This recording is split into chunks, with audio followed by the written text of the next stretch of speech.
Kalau lagi PDKT kan pasti maunya yang indah-indah aja gitu kan. Sama deh kalau kita beli kembang gitu ya, kan maunya yang bagus-bagus. Tapi kalau ketika dia layu, lalu dia jadi warnanya jelek, nah kira-kira kita berusaha mupukin lagi nggak? Halo Sobat Sehat, selamat datang di episode pertama podcast Hidup Sehat.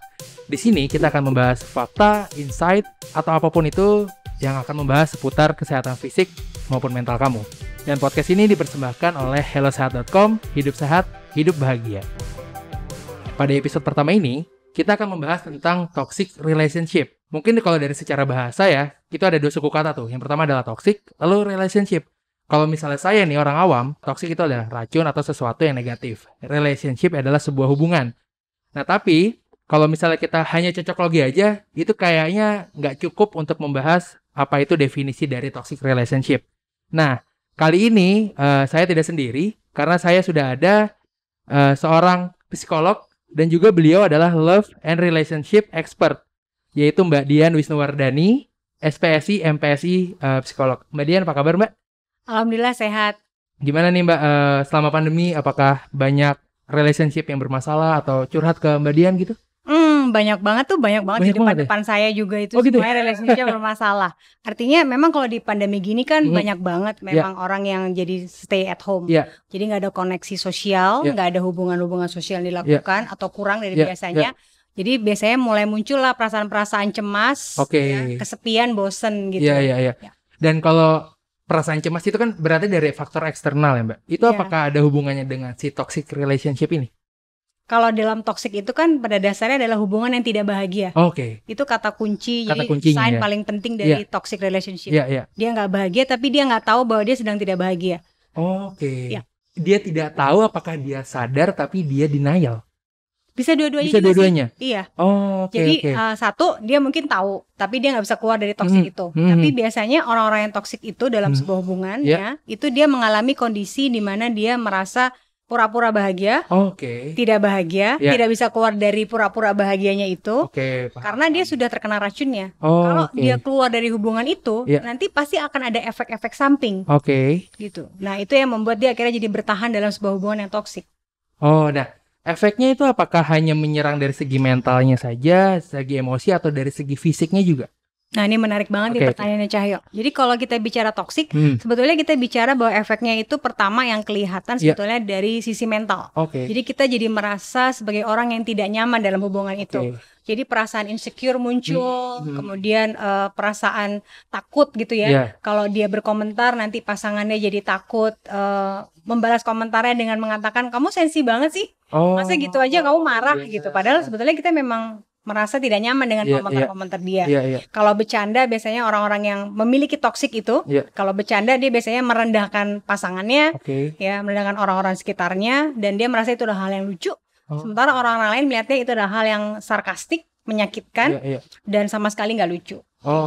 Nah, tadi ada statement menarik nih menurut saya. Kalau misalnya kayak bercandaan gitu ya. Kan sekarang banyak banget nih anak-anak muda di luar sana yang kalau misalnya kita bercandain aja langsung bilang gitu aja baper, gitu-gitu kan ya Mbak ya? Betul. Nah berarti penting banget arti komunikasi untuk menjaga satu sama lain di dalam sebuah hubungan ya Mbak. Walaupun dia hubungannya sudah terlalu lama gitu, itu juga sangat masih berpengaruh ke toxic relationship itu ya Mbak? Iya, mungkin toxic ini kan baru-baru aja terjadinya dalam sebuah relationship. Mungkin dulunya mereka memang saling memahami satu sama lain, saling menghargai, ada perasaan-perasaan yang berusaha menyenangkan pasangannya itu ya, jadi masih penuh cinta. Tapi lama-kelamaan mungkin salah satu dari mereka mulai sering ada konflik yang tidak selesai, dan satunya jadi memendam sebuah perasaan yang tidak dikeluarkan gitu kan. Nah konflik-konflik yang tidak selesai itu yang menimbulkan adanya hubungan yang belum selesai, yaitu racunnya itu loh.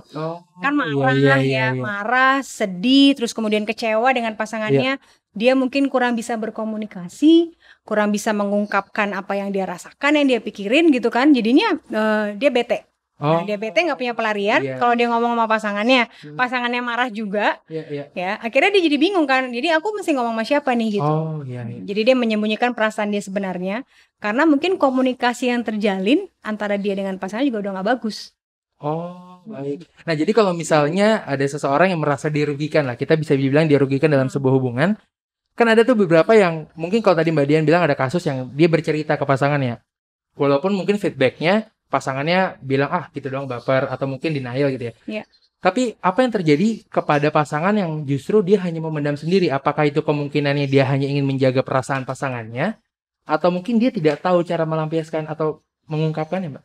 Nah, itu sebenarnya tergantung dari tipe kepribadiannya gitu kan. Kalau dia tipenya introvert, sebetulnya kan dia tipe yang biasanya memendam perasaannya, ya, kemudian dia tidak menceritakan lagi kepada orang lain gitu. Tapi kalau tipe yang extrovert, biasanya kan dia langsung mengungkapkan apa yang dia rasakan, apa yang dia pikirkan gitu kan. Karena dia nggak mau memendam terlalu lama. Nah, tapi sebetulnya dalam sebuah relationship, mau tipe kepribadian pasangannya atau dirinya itu introvert atau extrovert, seseorang harus merasa nyaman mengungkapkan. Apa sih yang sebetulnya bikin dia bete, bikin dia sebel gitu kan yang terjadi, supaya jadi nggak ada kayak luka di dalam hatinya gitu. Ya, ketika berkomunikasi, karena luka itu nanti lama-lama yang makin dalam, lalu dia jadi lebih sensitif kan. Jadi sehingga apa yang diungkapkan oleh pasangannya itu juga menjadi kayak bumerang lagi nyerang dia gitu. Padahal mungkin pasangannya nggak bermaksud seperti itu. Nah, berarti bisa dibilang sebuah hubungan yang mengalami toxic relationship itu tidak harus serta-merta dua-duanya merasa seperti itu ya. Maksudnya salah satunya pun merasa tidak enak atau tidak nyaman, itu juga termasuk toxic relationship ya? Iya, karena gini kan, kalau sebuah hubungan tuh healthy relationship gitu ya. Kayak kita misalnya makan makanan sehat gitu kan. Zaman dulu bilangnya 4 sehat 5 sempurna. Atau ya kita makan sayuran, buah-buahan segala macam. Nah, kalau dalam healthy relationship ini artinya kita harus bisa menerima gitu kekurangan dan kelebihan pasangan. Nah, kalau kita nggak bisa terima kekurangannya pasangan, nah tentunya ini jadi susah juga kan. Karena ini menunjukkan bahwa aku cuma terima kebaikan kamu aja. Kalau kamu ada cacat dikit dari perilaku kamu, buat aku jadi nggak nyaman, aku nggak mau gitu. Padahal harusnya sebuah hubungan itu kan mengembangkan satu sama lain dua-duanya, saling introspeksi juga dan bisa menerima keadaan yang ada dalam dirinya dan pasangannya. Nah, itu baru healthy relationship-nya.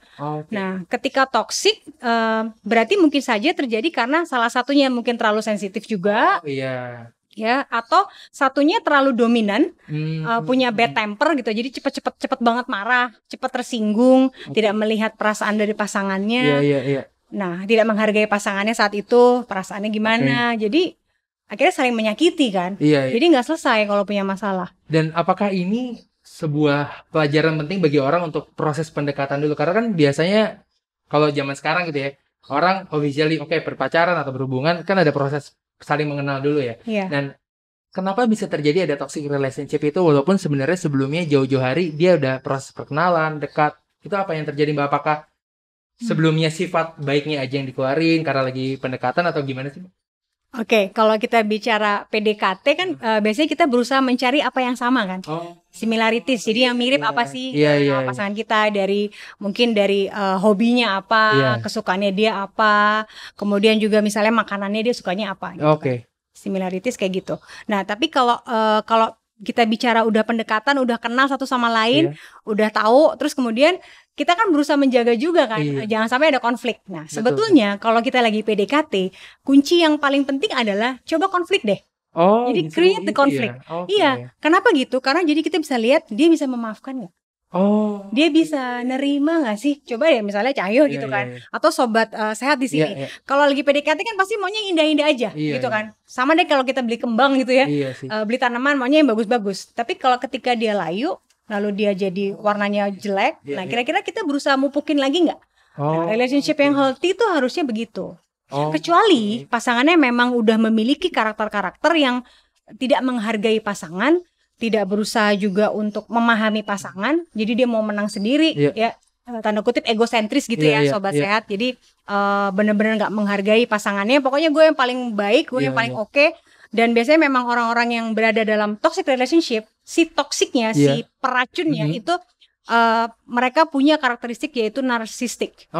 Jadi ya itu, karena orang-orang narsistik kan dia nggak mau bersaing kan. Kalaupun bersaing gue harus menang. Gue nggak pernah kalah. Jadi lo harus nurutin gue semuanya. Kayak gitu. Paham. Jadi ini sebenarnya pelajaran yang penting juga nih buat sobat sehat. Pertama adalah kalau misalnya merasa tidak nyaman dalam sebuah hubungan, lebih baik diungkapkan aja ke pasangannya ya, Mbak ya.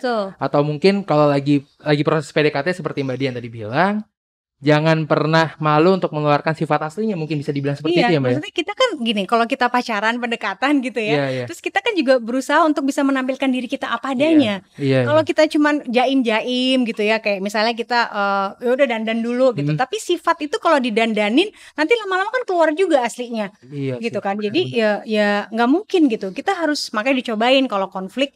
Kalau konflik biasanya kan nanti kelihatan aslinya. Dia bisa menerima kondisi yang tidak nyaman nggak ketika konflik itu terjadi. Dia kelihatan nggak kalau marah misalnya matanya membelalak, terus suaranya meninggi atau tidak, intonasinya. Terus misalnya dia cepat bete apa enggak, atau dia bisa menerima kesalahan dirinya atau pasangannya itu. Jadi itu kalau kata dibilang dites, sebetulnya kan nggak perlu dites juga biasanya keluar kan konflik itu. Misalnya gue nggak mau nonton film yang ini, gue maunya yang ini. Nah kalau kita misalnya berusaha untuk memahami, ya udah gak apa-apa deh kita nonton ini, tapi minggu depan nontonnya yang ini ya. Kalau yang satu yang bilang enggak, aku pokoknya nggak mau nonton ini sama kamu. Oh berarti kan kelihatan tuh checklist satu, berarti orang ini nggak mau menerima pendapat aku. Padahal aku mau ngalah buat dia. Jadi sebetulnya kita udah bisa bikin kayak agenda PDKT itu supaya jadi lebih nyaman juga buat kita mengenal dia gitu. Dan jadi lebih tahu gimana cara memperlakukan dia kalau misalnya sifat yang kurang nyaman di kita muncul dari dia gitu ya.